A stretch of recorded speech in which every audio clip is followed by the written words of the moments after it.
Seria algo vindo do espaço.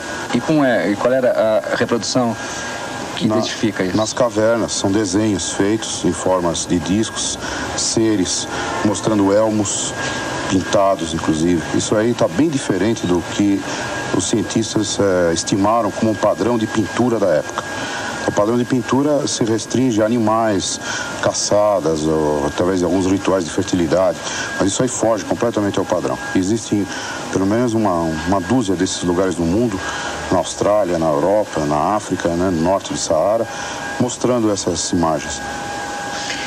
E isso constatado foi, agora comprovado também? Não, prova já é uma outra história, né? É essa história que eu quero. A prova, nós temos alguma que nós podemos chamar de provas. Por exemplo, foi uma vez encontrado um cubo de metal usinado, trabalhado, dentro de uma mina de carvão. Isso é extremamente antigo, né? É coisa já de milhões de anos. De onde veio esse cubo?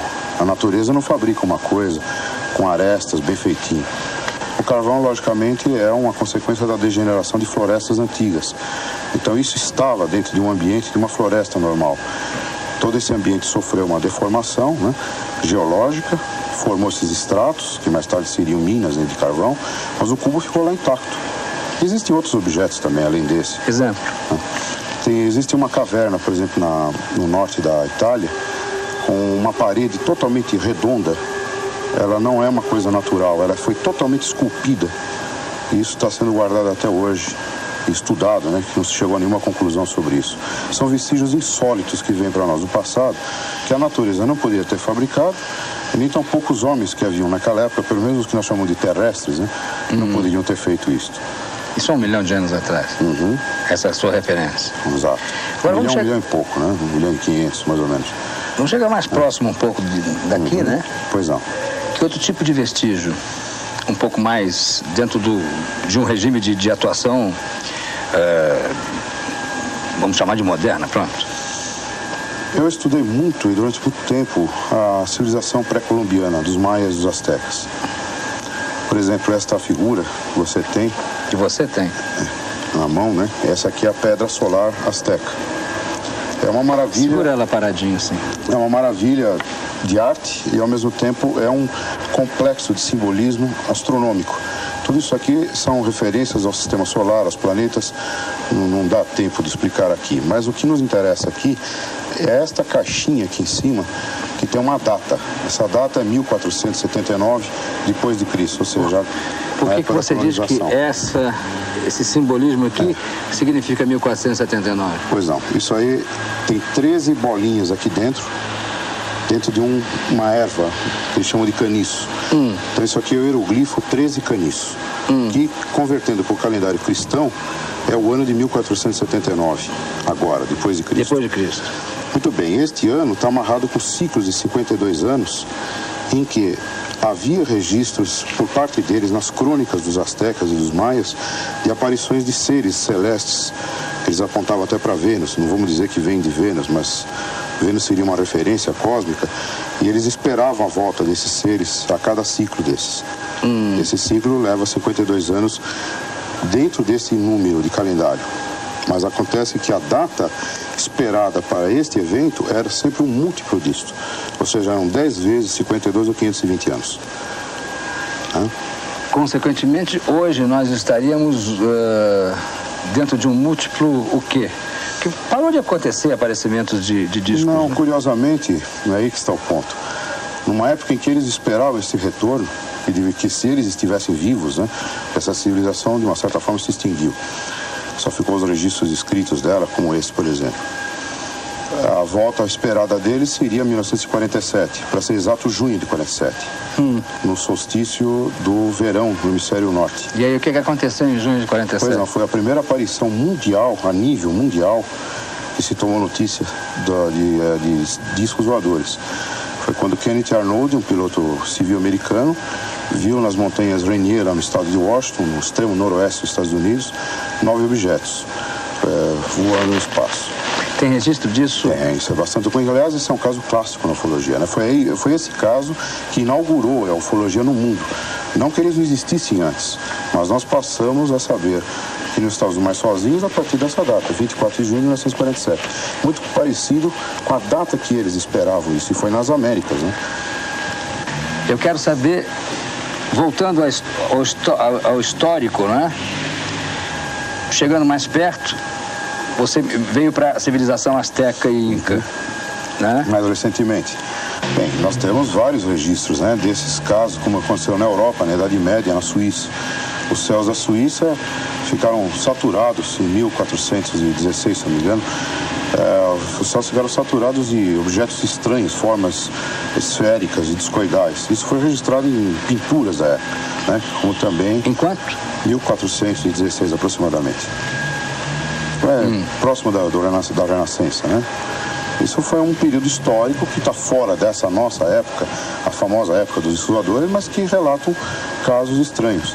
Hoje, essa pesquisa chegou a tal ponto de sofisticação que nós poderíamos dizer o seguinte: aquilo que era visto antigamente como gnomos, seres pequenininhos que andavam nas florestas, hoje alguns pesquisadores nos Estados Unidos, como Jacques Vallée, né, o Dr. Jacques Vallée, que é um físico, trabalha nessa área também, pesquisando esse assunto, ele leva a crer que muito possivelmente esses seres da natureza, que foram incorporados em histórias até infantis, né, dos irmãos Grimm, etc., eram seres de fora, extraterrestres, que estavam fazendo explorações nas matas, nas florestas, como eles fazem hoje. Aqui. Fazem, prospecção de solo, tudo. Eu gostaria de citar um caso muito interessante. Dentro dessa própria literatura que tem entre os maias, existem umas ruínas lá na Guatemala, chamada Palenque. Em Palenque, é uma cidade que hoje está coberta por florestas, está sendo lentamente escavada, né? Existe um templo lá, uma pirâmide, chamada Pirâmide das Inscrições. Uma pirâmide cheia de degraus, forrada de inscrições nas paredes, nos tetos. Em 52 foi descoberta uma tumba no subsolo dessa pirâmide.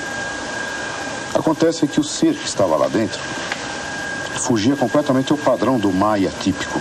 O maia não era muito alto, ele era mais ou menos baixo. A altura oscilando entre 1,40m, 1,50m, 1,55m, por aí. Esse ser era alto e um porte, lembrando o porte de um europeu, a estrutura esquelética de um europeu.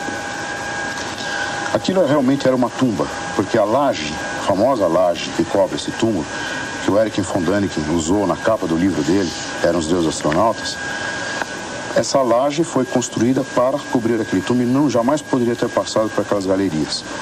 O que significa que aquele túmulo foi primeiro construído assim e depois a pirâmide foi feita, construída em volta. As inscrições que estão em volta continuam indecifráveis e todas elas têm referências celestes ou astronômicas. Esse ser foi muito importante porque ele foi sepultado com máscaras ritualísticas fora de série, com certos adornos. Quer dizer, a gente sente no passado a importância que esse ser tinha. Era alguém fora do comum para eles. Pela descrição, mais ou menos confere com o que nós chamamos em ufologia, os tripulantes dos discos, entre alfa, beta e ômega, seriam mais do tipo beta, que são como nós, seres como nós, cabelos loiros, né, compridos, não precisam de máscara, de oxigênio, e poderia ser, não temos logicamente uma indicação, até que possamos traduzir esses manuscritos, né, ou essas inscrições que tem em volta. Os alfas como são? Os alfas são os baixinhos. O que eles fazem? São tipos de seres pequenos com a cabeça muito grande, exageradamente grande, anormalmente grande, né?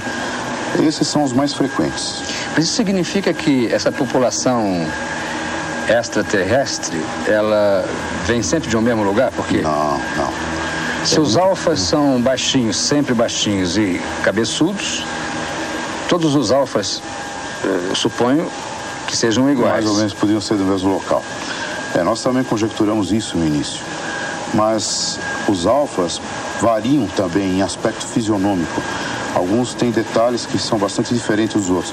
O que fica constante é a altura e esse tipo de porte de cabeça. E os gamas? Os gamas Já que você falou que os betas são igual a nós, né? Tem os gamas, os deltas e os ômegas. Os deltas? Também. Os deltas estão mais para aparições fantasmagóricas, né? Aparições assim meio estranhas. Mas os ufólogos em geral, inclusive eu, nós tomamos um certo cuidado na classificação disso, porque às vezes pode estar trabalhando interações com a mente humana muito delicadas. Sabe, a pessoa leva um susto quando está vendo o disco, e uma série de coisas vem à mente naquela hora e pode haver alguma confusão. Você já viu um disco? Já, 4 vezes. Mas não os tripulantes. Mas o disco, lá no horizonte, uma coisa que parecia um pis, ou você viu um disco assim? Eu vi uma coisa muito grande voando a 8, 10 mil metros de altura. Era uma noite muito bonita, uma noite quente, era fevereiro de 70. A lua estava num certo local, tudo era uma lente, né? Uma coisa lenticular, um verde maravilhoso, um verde neon, envolto numa bolha esverdeada. Mas aquilo passou atrás de nuvens que estavam pelo menos a uns 8 mil metros. Para eu ver um avião a 10 mil metros de altura, ele é uma coisinha muito pequena. Aquele objeto estava realmente muito grande. Eu e a minha esposa vimos naquela noite. Agora, a última aparição, as outras duas não foram muito importantes. A última aparição eu estava na cabine de um jato de 727, quando o equipamento do avião recebeu uma comunicação do SINDACTA de Brasília, do tráfego do controle aéreo, dizendo que nós tínhamos um objeto não identificado à direita do avião. Foi testemunhado por mim, o engenheiro de bordo e o copiloto. O comandante não pôde ver porque estava à direita. Mais tarde, um Varig confirmou isto. Eu estava no avião da VASP. E no pouso, no momento em que o avião estava fazendo a aproximação final, aí sim, a própria torre de Congonhas confirmou a observação que estava se dirigindo para o mar. Isso foi para mim muito importante, porque aqui uma declaração dessas do radar, para mim que sou ufólogo, aquilo é o equivalente a uma assinatura. Quer dizer, o radar de Brasília que te avisou que tinha aquele objeto não identificado ali. Eles pediram para nós fazermos uma confirmação visual e procederam no sentido de identificar o que era. Você deve ter muitas histórias nesse nível de rebusca, não é, do processo. Uhum. Bem, há segredos nisto, né? Segredos? Segredos por parte dos militares, com certeza eles têm um dossiê muito rico. Eu só conheço segredos nisso. Uhum. Porque não chega a nós nada. Por isso o nosso trabalho na área civil é muito difícil. Que segredos, por exemplo? Vamos começar a desvendar isso aí. Tá bom. Que segredos? Bem, um segredo que é buscado por eles, e bastante... Por eles quem? Pelos cientistas, né? Os que fazem disso um segredo. É o sistema de propulsão desses objetos. Isso é totalmente inusitado para nós. Eles fazem ângulos retos a 25, 30 mil km por hora. Qualquer objeto nosso fabricado por nós integraria nesse processo. E parece que nada acontece dentro da nave. E poderíamos supor que fosse teleguiado, mas... Como é que você sabe que eles fazem ângulos retos? Sim, porque foi observado visualmente, por radar e às vezes por ambos os sistemas, visual e por radar. Que radar? Os radares das bases aéreas. Então tem duas alas nessa história. Os civis, como nós e outras pessoas no mundo, que desenvolvem um esforço no sentido de elucidar esse enigma, esse fenômeno. E eles, provavelmente, porque têm muito mais acesso do que nós, por serem militares e por terem acesso a satélites e tudo, eles possuem informações que não podem ser divulgadas. Por que não podem ser divulgadas? Ou para não gerar pânico, ou para não criar celeumas do tipo filosófico, por exemplo, será que houve um Cristo aqui, vai haver um Cristo lá também? Essas histórias todas, né? E talvez porque haja uma espécie de cooperação internacional, isso nunca se provou, né? Nós acreditamos que isso exista, no sentido de troca de informações entre entidades militares.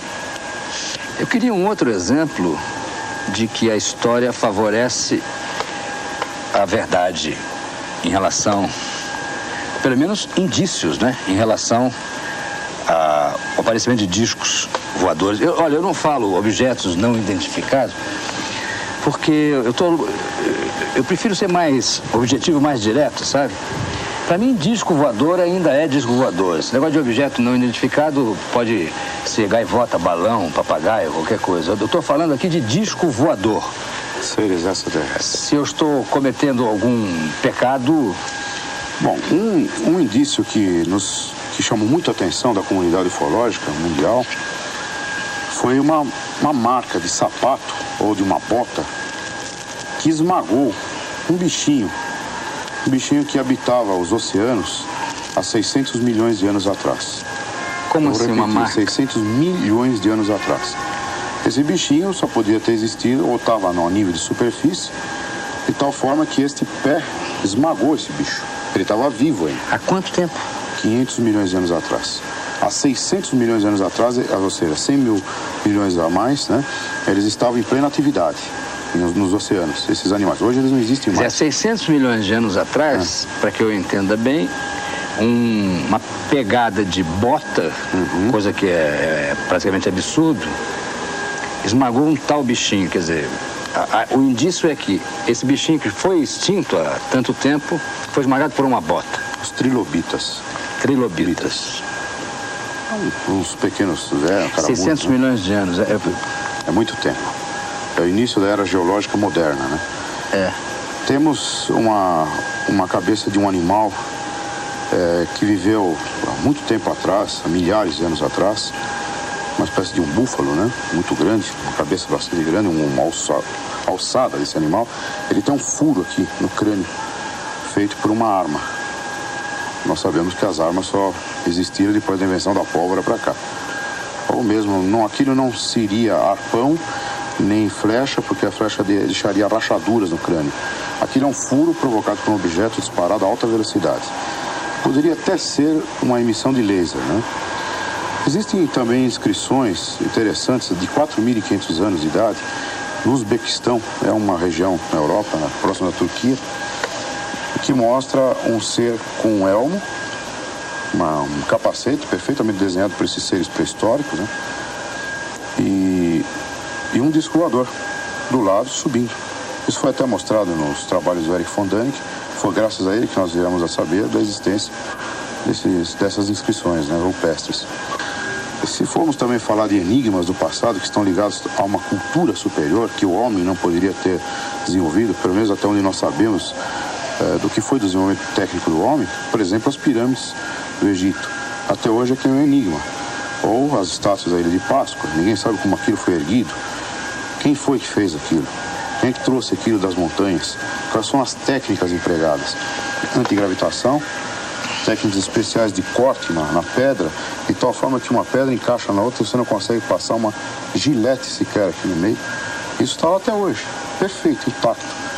Daqui a pouco, você vai conhecer algumas evidências, né, do aparecimento dos discos. E tem aqueles dois seguranças da SS, se não é da SS, é de alguma coisa, da CIA, com um hominho que não é, que esse homem que vocês estão vendo aí, que não é um anão.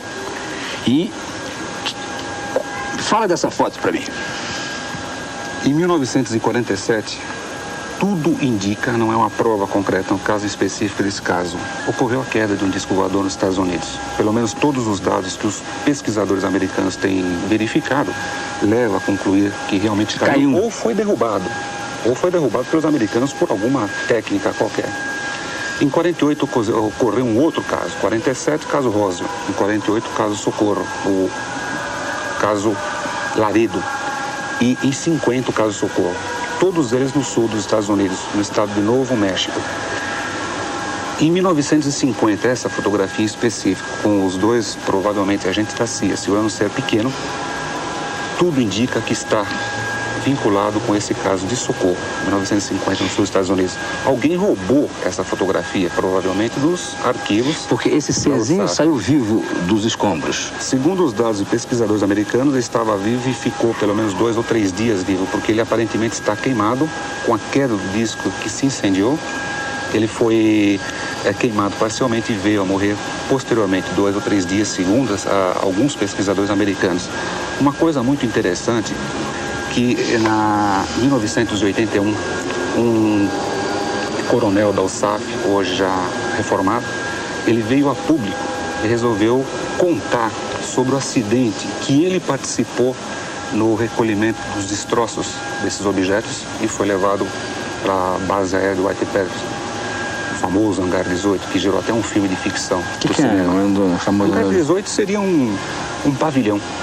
Onde levaram os destroços desse disco e o corpo dos seres. Essa fotografia é de um dos seres. O caso todo, as testemunhas falam em 17 seres que foram recolhidos dos destroços do disco. Uma coisa interessante é que atualmente nos Estados Unidos, vários pesquisadores têm brigado com o próprio governo E eles lá têm uma lei de livre informação, eles podem requerer documentos do governo e o governo tem que liberar.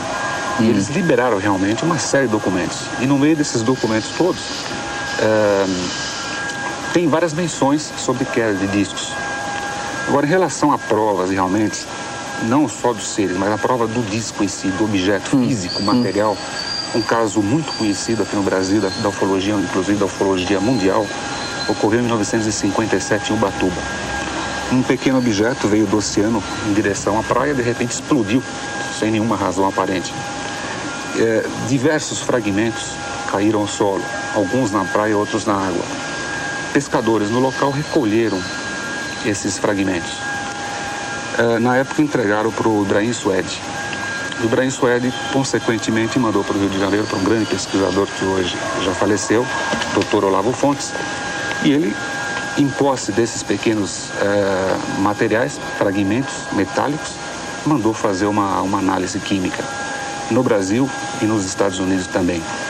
Se constatou que aquilo era um tipo de magnésio, mas um caso muito curioso que para nós é uma prova que aquele magnésio tinha um alto grau de pureza, não sendo possível para os laboratórios da época, inclusive hoje se torna muito difícil, conseguir um grau de pureza do magnésio daquele tipo que tinha naquele material. Sem nenhuma liga. Sem nenhuma liga, completamente puro. Isso, consequentemente, é quase que uma prova, eu diria para nós, pescadores, é uma prova realmente de um objeto estranho, ou pelo menos de uma qualidade desse metal que não era possível ser feito pelos nossos cientistas. Qual é o caso mais curioso que você já constatou dos seus arquivos? De repente, os céus brasileiros ficaram totalmente envoltos por pelo menos 20 objetos, saturando os radares e interrompendo o tráfego aéreo. Oficialmente, pelo menos por 3 horas, que foi dito pelo próprio ministro da Aeronáutica, o brigadeiro Otávio Moreira Lima. E pelas testemunhas todas que viram os objetos e todo o levantamento que nós fizemos, o evento ocorreu pelo menos 8 horas. Depois do dia 19, houve mais uma sequência de aparições de objetos que foram filmados no dia 21, no dia 22, no dia 23. Mostra nesses tapes contendo a filmagem no Rio de Janeiro, lá no norte do Paraná, aqui na Avenida Paulista, em São Paulo, e no alto do prédio do Banespa, que foi o filme feito pela Mixon. Eles estavam filmando um comercial para a Eletropaulo, no alto do prédio do Banespa, quando de repente vira a bolinha no céu. O cameraman, o Branca, profissional, ele calmamente posicionou no objeto, chamou no zoom, mostrando o detalhe no objeto, fazendo um giro ao redor do seu eixo. Toda a pesquisa que nós realizamos durante 4 meses, em específico nesse filme, resulta como sendo um objeto de aproximadamente 8 metros de diâmetro, está distante a 8 quilômetros do local ou 7 quilômetros do local. Posteriormente, conseguimos a confirmação de que foi detectado por radar e estava distante de Congonhas até o objeto em torno de 10 a 12 quilômetros. Isso, a confirmação por radares, que foi uma informação, inclusive, pelo ministro da Aeronáutica, envolvendo esses objetos todos, foi oficial. E mais uma outra testemunha que visualizou esse objeto em outro ângulo, fora toda a equipe que estava filmando. Tudo isso permitiu levantar esses dados. Para nós é um documento importantíssimo de um objeto de origem estranha, não identificado, que não tem a forma de disco voador, tem uma forma de esfera. Então agora eu vou percorrer com você a trajetória desse material que você tem. Você vai me explicar um por um o que você acha que seja e o que você acha que não seja. Tudo bem? Tudo bem. Os computadores permitem, na fotografia, fazer uma imagem fora de foco, colocar essa imagem em foco, realçando os detalhes daquilo que foi fotografado. Através da análise de computadores, se permitiu concluir que também existem muitas fraudes ou erros, enganos de interpretação de alguns fenômenos conhecidos, como essa foto que mostra o reflexo da luminária na lente da máquina fotográfica, causando um objeto de forma ovalizada. Também foi possível determinar imagens feitas com raio laser, como mostra essa fotografia. Também foi detectado figuras pintadas em vidro, como mostra essa fotografia, no caso proposital, mostrando a pessoa segurando o vidro. Ela desenha um objeto qualquer num vidro transparente e fotografa isso contra um fundo conhecido. Através dos analisadores de imagem foi possível detectar fraudes dessa natureza. Em 1958, no Espírito Santo, próximo à Ilha da Trindade, Almiro Baraúna realizou uma sequência fotográfica de 4 fotografias. Esta é uma das fotos que foram analisadas por computador e se constatou um objeto de aproximadamente 20 metros de diâmetro e relativamente bem longe da máquina fotográfica.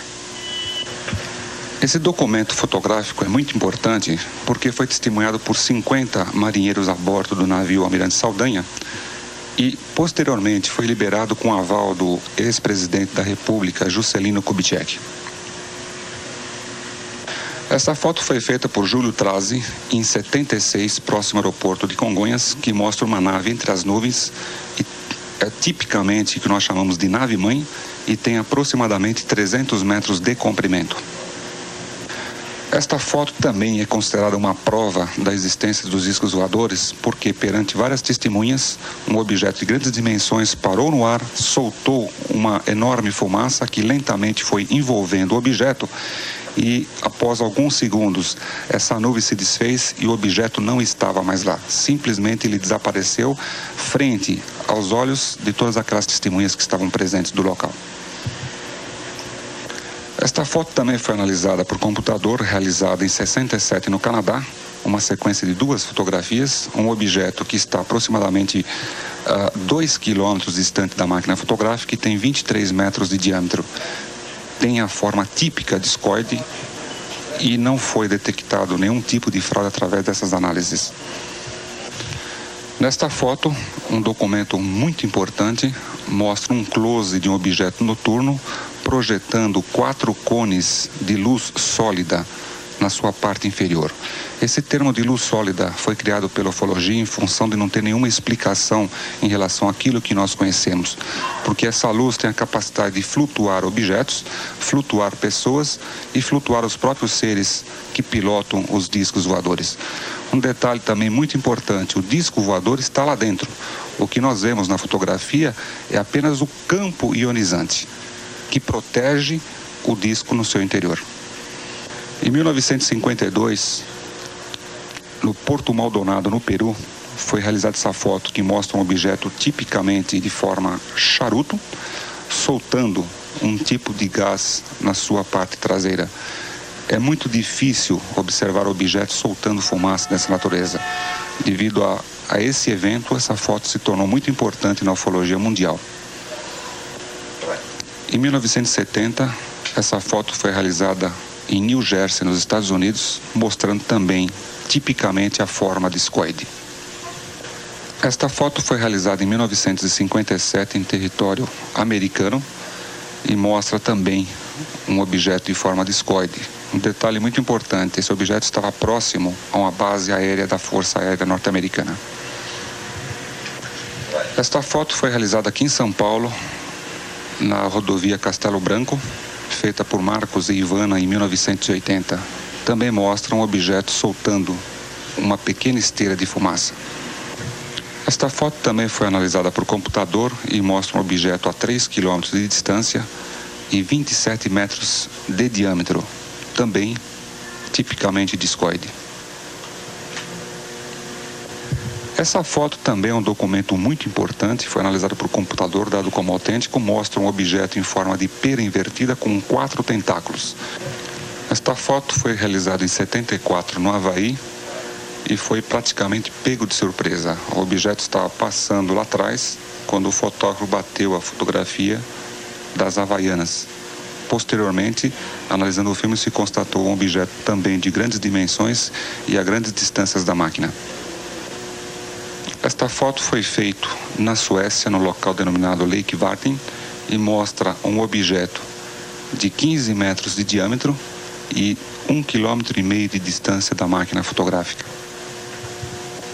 Esta foto foi realizada na cidade de Paraty e mostra um objeto também em altíssima velocidade. Esta foto foi realizada na Espanha no ano de 66 e mostra um objeto que passou também em altíssima velocidade, onde que o autor da foto conseguiu pegar este flagrante. Essa foto foi feita em 1950 nos Estados Unidos e também foi analisada por computador e foi dado como um objeto autêntico de grandes dimensões. Foram feitas 2 fotografias. Foram as fotos que mais sofreram análise de toda espécie e natureza. E até hoje não se constatou nenhum tipo de fraude. É considerado um documento autêntico perante a ufologia mundial. Esta foto faz parte de uma sequência de 12 fotografias feita na Áustria em 71 por Rudi Nagra e também foi analisada por computador e dada como autêntica. Um objeto de 14 metros de diâmetro e relativamente distante da máquina fotográfica. Ele está refletindo do seu lado direito a luz solar. Daqui a pouco você vai conhecer qual é a opinião das Forças Armadas do mundo todo, não é? A respeito dos discos voadores. Estava envolvido em casos sigilosos de aparições de OVNIs, inclusive de queda desses objetos. Esse outro documento, que é da Central de Inteligência, agência americana, também é importante. Claro. Por quê? Bom, este outro documento... Solta o outro. Tá. Este outro documento mostra também o envolvimento de uma central de informação, como a CIA, que é internacionalmente conhecida e considerada muito séria em termos de investigações de modo geral, e mostra como ela sempre esteve envolvida em estudos sigilosos de OVNIs. Quer dizer, neste caso, também assinado por uma autoridade da CIA, mostra que o governo norte-americano está muito preocupado com esse fenômeno já há muito tempo. Esse outro documento, você também disse que é importante, que tem aqui a rúbrica, ou pelo menos uma referência ao Kissinger, né? Exatamente. O que é? Bom, nós sabemos já há muito tempo que o governo norte-americano, como também o governo soviético, essas 2 grandes potências, elas detêm praticamente o controle de todas as informações de aparições de OVNIs que ocorrem nos 2 grandes blocos. Os Estados Unidos controlam praticamente as informações que vêm da América do Sul, da América Central e da América do Norte, enquanto que a União Soviética detém mais as informações do bloco oriental. Bom, neste caso, este é um telex oficial do Departamento de Estado dos Estados Unidos, do governo dos Estados Unidos, em que, por intermédio da embaixada, o Henry Kissinger solicita ao governo informes sobre um OVNI que teria aparecido no Marrocos. Então isso aqui é apenas para demonstrar que existe uma rede de informações sigilosa que se passa subrepticiamente entre as embaixadas, entre os consulados, entre os governos de todos os países do mundo. Mas vamos aos fatos. Vamos aos fatos. Então vai. Você está aqui por quê? Bom, eu estou aqui porque há 16 anos venho desenvolvendo estudos sobre esses fenômenos, chamados OVNIs ou UFOs, né? Como chamamos aqui no Brasil também. E estou praticamente convicto de que as Forças Armadas de todo o mundo e os governos de todos os países do mundo sempre estiveram criteriosamente envolvidos em investigações avançadíssimas sobre esses objetos, e não de agora, mas desde 1941. Ou seja, antes do caso que nossos colegas mencionaram, de 1947, que teria dado início à chamada Era Moderna dos Voadores. Então vejam bem, isto aqui é um catálogo de um protótipo de uma aeronave discoide, tá? Que foi desenvolvido com o apoio do Departamento de Defesa norte-americano, após 25 anos de estudos sigilosos sobre esses objetos. Esse objeto foi desenvolvido com o apoio de civis, engenheiros civis e também de engenheiros militares. E tudo sugere que esses primeiros protótipos foram baseados em discos voadores que teriam sido capturados por Forças Armadas norte-americanas. Esses objetos estariam sendo guardados na base aérea de Wright-Patterson, nos Estados Unidos, na base aérea de Edwards, na Califórnia. De modo que estudiosos do mundo inteiro, sobretudo em próprios Estados Unidos, têm procurado atuar ou agir legalmente contra o governo norte-americano, exigindo que eles liberem informações concretas sobre se esses objetos existem ou se não existem. Este catálogo é apenas um de outros tantos catálogos, como este aqui, de veículos que vêm sendo desenvolvidos secretamente, chamado, por exemplo, esse caso, um RPV, veículos remotamente pilotados, que, ao que tudo indica, foram também desenvolvidos a partir de avaliações da propulsão de OVNIs. Agora, tudo indica, é uma coisa muito vaga. Qual é a evidência maior, né, disso, por exemplo? Olha, Goulart, Porque se eu capturo um disco voador e eu sou um cientista, quer dizer, eu tenho um agrupamento científico à minha disposição, eu já estaria utilizando isso de outra forma, né? claro, esse é o seu raciocínio e seria o meu raciocínio também. Agora, resta ver se eles também pensam assim. Me parece, por contatos que nós tivemos oficiosos com autoridades das Forças Armadas brasileiras, por exemplo, da Força Aérea, da Marinha e da Aeronáutica, através de 16 anos de estudos, que existem fortes motivos, fortes razões, e eu dou razão a eles, de se manter essas investigações sob sigilo. Principalmente porque nem tudo que envolve esses OVNIs é agradável e nem tudo é tão maravilhoso como todo mundo pensa. Por exemplo, nós sabemos que o FBI esteve nos últimos 10 anos envolvidos em investigações das chamadas mutilações de animais. Ou seja, animais aparecem misteriosamente mutilados, especialmente nos Estados Unidos e em outras partes do mundo, e o FBI, após 10 anos de investigações, não conseguiu achar um único suspeito, nem um único culpado para nenhuma mutilação. Como assim? O animal pode morrer de Eu vou explicar. peste, de cobra, Eu envenenado. vou explicar. O FBI, veja bem, nesses casos de mutilações, os animais aparecem estranhamente mutilados, com incisões, cortes feitos com uma precisão cirúrgica assombrosa. Esses cortes, avaliados com microscópios eletrônicos, revelaram que foram feitos com instrumentos desconhecidos pela medicina e pela veterinária. Esses animais aparecem exângues, os líquidos dos corpos são retirados de maneira inexplicada e muitas vezes órgãos internos como o coração, os rins ou o baço são retirados por incisões muito pequenas, sem qualquer explicação para isso. Agora, interessante é que o único elo de ligação entre centenas e centenas de casos de mutilações são exatamente os OVNIs. O que nós sabemos é que em centenas de casos investigados pelo FBI, o único elo em comum é a aparição de OVNIs. E sabemos também que nas reservas dos indígenas americanos, os índios, naquela linguagem peculiar da cultura indígena dos americanos, eles disseram que em vários casos viram os deuses ou homens das estrelas roubando seus animais, roubando suas vacas, né, os seus cavalos, e suspendendo os animais para o interior de carros de fogo, suspensos em cordas ou em alguma coisa parecida com uma corda, para na manhã seguinte os animais aparecerem misteriosamente mortos e também mutilados.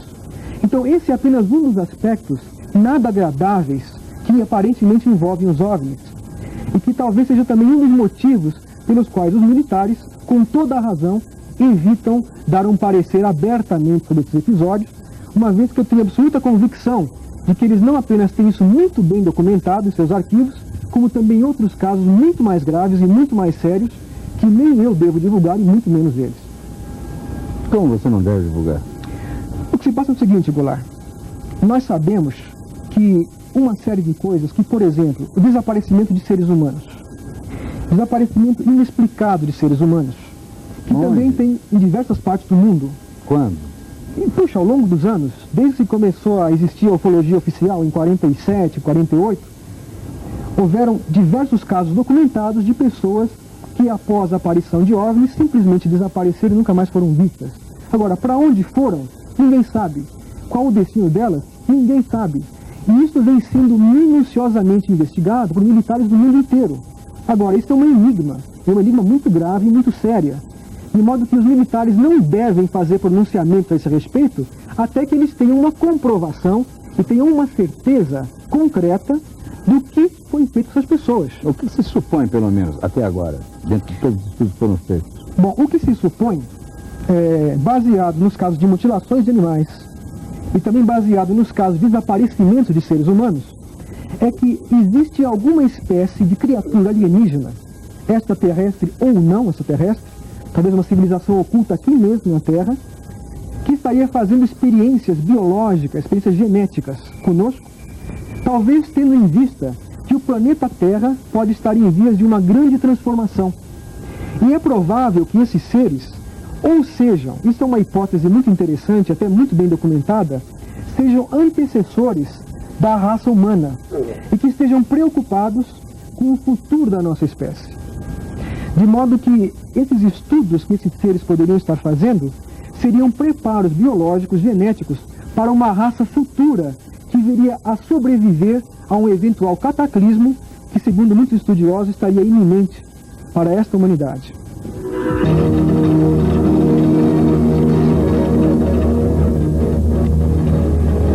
Eu vou encerrar esse programa, mas eu queria uma assinatura final. Então eu proponho que vocês conversem entre vocês sobre as vossas experiências. Eu vou ficar só ouvindo aqui. Agora, do ponto de vista de análise de uma coisa concreta, eu percebi que você insistiu muito nisso. Eu tenho a impressão que os colegas e outros que não estão aqui participariam talvez dessa opinião. A ufologia é uma coisa muito pessoal para quem viveu isso. Eu estou falando isso porque eu vi algo que me convenceu, embora esteja acostumado com todos os fenômenos astronômicos, meteorológicos, tudo o que eu vi realmente estava fora de... Qual é a sua atividade fora? Eu trabalho na indústria automobilística, trabalho na área de computação, minha formação no curso superior é de matemática, né? Então eu tenho alguma experiência nessa área de astronomia desde longos anos. Eu estou acostumado a olhar para o céu, mas nunca dei cabeçada em poste. Sabe? Agora, o que eu queria talvez dividir com eles, eu acho que isso talvez seja uma coisa muito importante. Por quem vê, o telespectador que está agora assistindo, poderia ficar na posição que você está, né? Querendo uma coisa assim palpável. De costas. Não dá para ter essa coisa palpável. Isso nos foi negado até hoje.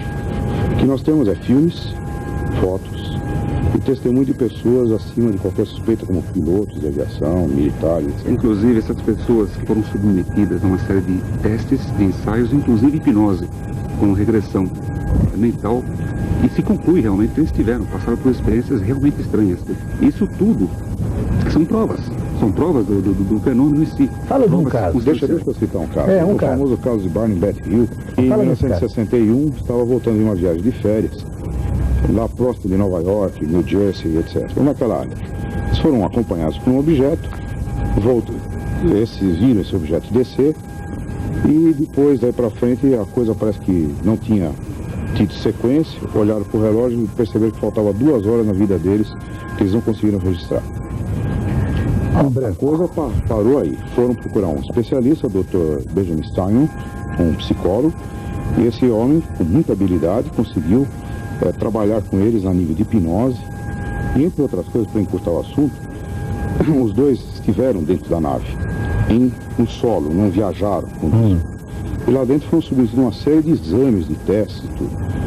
Entre eles, um teste que fizeram na Beth Hill, uma perfuração no abdômen dela, que hoje nós chamamos de laparoscopia, em que eles, na nave, indicaram que ela estava grávida. Então, havia um processo de gravidez Isso em 40 e... Não, 61. 61. Mas o ponto mais importante é que ela conseguiu conversar com o comandante desse objeto, e ela viu um mapa estelar na parede. E o comandante perguntou a ela: você entende? Você pode localizar onde nós estamos? A língua provavelmente é uma língua mental, porque ela traduz tudo isso a nível de hipnose. Não se sabe se foi dito em inglês ou se ela compreendia telepaticamente o que ele dizia. Isso ficou meio nublado, né? Mas havia uma compreensão, havia uma comunicação. Então ele perguntou para ela se era possível ela dizer onde nós estávamos naquele mapa. Ela disse que não. Então ele fechou o mapa. Ela falou: não, um momento. Tem pessoas na Terra que conhecem isso. Quis até levar aquilo de volta. Então ele ainda teve, em alguns momentos ele mostrou um mapa com linhas ligando pontos, né, no céu. Era um mapa muito bonito, de efeito tridimensional. Então ele disse que as linhas muito cheias eram linhas de circulação comercial, as linhas cheias mais finas eram linhas de voos normais, né? E as tracejadas eram de exploração, na qual a Terra está inserida. Mas quando ela revelou esta imagem na hipnose, foi feito um desenho, uma astrônoma americana chamada doutora Marjorie Fish tocou a parada, comprou a briga de testar se aquilo lá que ela viu era verdade. Beth Hill era uma dona de casa comum, como todas as nossas mulheres são, né? E ela conseguiu, com o tempo, depois de muitos anos de muita pesquisa, comprovar que o que ela viu foi real. Aquele mapa era mostrado dentro de um referencial que não era o da Terra, E ela ainda tinha indicado 6 estrelas que não constavam dos nossos catálogos astronômicos. Só foram divulgados muitos anos depois. Isto é uma prova. É uma prova que nós, ufólogos, consideramos um dos casos mais clássicos. E o cara como é que era? Eles eram seres de uma estatura média, não muito baixa nem muito alta, mais para baixo do que alto. Os olhos eram ligeiramente esgazeados, assim, bem puxados. Assim. Um caso curioso que ocorreu aqui no estado de São Paulo, Pirassununga, o caso de Tiago Machado, só para dar uma ideia, de repente viram um objeto descendo. A mãe do Tiago viu aquilo, chamou o Tiago olhou, é um paraquedas, não sei o que é isso, vou lá ver perto. Um objeto desceu atrás dos morros, ele saiu correndo no meio do mato e foi até lá. Quando ele conseguiu localizar o objeto, estava pousado. Um objeto talvez de 6 metros de diâmetro, com 3 pés, no solo pousado. O Tiago, quando chegou próximo ao objeto, talvez 10, 12 metros, ficou olhando um objeto diferente. De repente a cúpula em cima abriu e saiu um ser flutuando e desceu até o solo. Na hora ele ficou meio assustado. Ele, sem nenhuma cultura, quando ele viu aquele ser relativamente baixinho, 1,30 m, 1,40 m, ele até imaginou, bom, é pequeno, dá para encarar. E foi se aproximando. E, de repente, esse ser, ele percebendo pelo escafandro que esse ser usava, pela máscara, ele percebeu que tinha os olhos também desse tipo, por causa da Betty Barney Hill, meio esticado e meio oblíquos. Ele ficou meio assustado. Ele puxou um maço de cigarro do bolso, acendeu o cigarro e, na ignorância dele em si do que estava acontecendo, ele não fazia ideia frente ao que ele estava, ele ofereceu o cigarro, jogou o maço de cigarro para o ser. O ser deu um passo para trás, abaixou a mão, aquele maço flutuou numa posição de uns 30 centímetros, grudou na mão do ser, ele encostou na perna, não se sabe se ele enfiou no bolso ou não, porque aparentemente não deu para ver, o maço desapareceu ali. Logo depois, os familiares, mais um para morrer de câncer lá. Os familiares do Tiago foram atrás dele. De repente, aquela multidão toda foram se aproximando. Quando os seres desse objeto perceberam que estava a multidão se aproximando, o ser voltou, sempre de costa para o Tiago, sempre de frente para o Tiago, de costa para a nave, flutuou e entrou na aeronave, nessa nave. O Tiago ainda imaginou de querer entrar nesse objeto. Nesse instante, no alto da cúpula, aparece um ser com uma espécie de uma caixinha na mão com uma ponta e disparou um tiro, aparentemente de luz. É algo parecido com laser, mas não é laser, uma energia desconhecida. Atingiu a coxa direita do Tiago. Ele ficou completamente paralisado. Logo em seguida, a nave levantou voo, saiu e foi embora. Esse caso, inclusive, foi pesquisado pela Aeronáutica Brasileira, lá de Pirassununga. Uma coisa curiosa, nós sabemos que a energia que envolve todo o disco tem origem eletromagnética, interfere em televisões, interfere em transformadores, faz uma série de efeitos. Houve casos em que o objeto passou e torceu troncos de árvores, sem quebrar, torceu e entortou totalmente. Nós concluímos que quando o Tiago imaginou se aproximar do objeto, talvez eles tenham disparado para proteger a integridade dele. Porque se se aproximasse muito na hora da nave sair, seria totalmente destruído ou queimado em função desse campo. É uma conclusão que nós tiramos do caso. Nesse contexto todo, eu acho que é muito importante se mencionar as experiências dos astronautas e dos cosmonautas soviéticos. É muito importante porque eles são pessoas muito bem treinadas, são tecnicamente qualificadas, e a gente sempre dá muito valor aos relatos dos astronautas e dos cosmonautas. Especialmente a um relato feito por um homem que é uma autoridade mundial em astronáutica, que é Maurice Chatelain, é um matemático, colega do Ademar Jean de Mello. E Maurice Chatelain foi praticamente o chefe de comunicações das missões Apollo com a Lua, aquelas missões lunares. Maurice Chatelain, nos trabalhos que ele publicou, ele afirmou categoricamente, claramente, todas as missões Apollo e Gemini foram acompanhadas por OVNIs. Ele afirmou exatamente isso nos livros dele. Quer dizer, é uma autoridade mundial em astronáutica. Sem contar um outro episódio muito fascinante, que rodou o mundo todo, criou uma polêmica, uma celeuma fantástica, que foi o contato que parece ter havido entre os cosmonautas Vladimir Kovalyonok e Viktor Savinik na Salyut 6, e que motivou uma reunião, em 81 agora, no Gosplan, que é o Ministério do Planejamento Soviético. Nessa reunião estavam 12 cosmonautas e 200 cientistas, entre físicos, matemáticos, engenheiros, o diabo 4. Quer dizer, só para quê? Para discutir um filme que teria sido feito a bordo da Salyut, onde eles mostram a aproximação de um objeto esférico, e nesse objeto haviam seres lá dentro, que teriam passeado, inclusive, pelo espaço, né, ao redor da nave, se aproximando da Salyut, sem aparelhos de respiração visíveis, pelo menos. Então, esse caso foi um dos casos mais recentes e mais controversos na ufologia mundial, porque envolveu dois grandes nomes da cosmonáutica soviética, Vladimir Kovalyonok e Viktor Savinik. Obrigado pela presença de vocês. Nós que agradecemos. Exatamente. Agora eu vou repetir a minha pergunta. Vocês têm certeza de que eu não seja um ser despassado? E vocês? Tem?